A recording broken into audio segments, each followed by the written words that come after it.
Hej og velkommen. Jeg vil i dag vise jer, hvordan I skifter bladet på en skalpel. Det er nemlig sådan, at nogle gange, når man kommer i laboratoriet, så finder man sine skalpeller, de ser sådan her ud. Bladet er helt rusten her, og det betyder, at den har været en tur i opvaskemaskinen. Det kan den nemlig ikke holde til. Det bliver i hvert fald meget rusten, og det kan være svært at få bladet af. Men de er altså udskiftelige. Jeg valgte at sige, at den her, den kan ikke reddes, og i stedet for så købte jeg en ny her. Og jeg har også købt nogle blade til. Så jeg vil prøve at vise jer, hvordan man sætter det her blad på.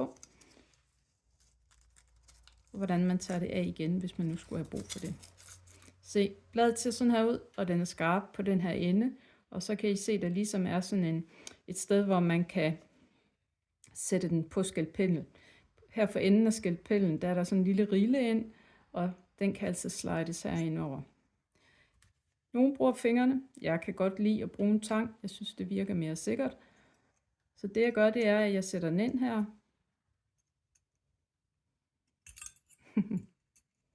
Der. Så sidder den ind i rillen, og så fører den hele vejen ind.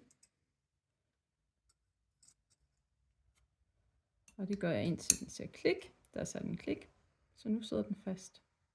Hvis jeg på et tidspunkt får brug for at skifte den igen, det kan jo være, at den ikke lige pludselig ikke er så skarp mere, så gør man det, at man tager ved her for neden, og man løfter den op, og så fører man den ud igen. Sådan.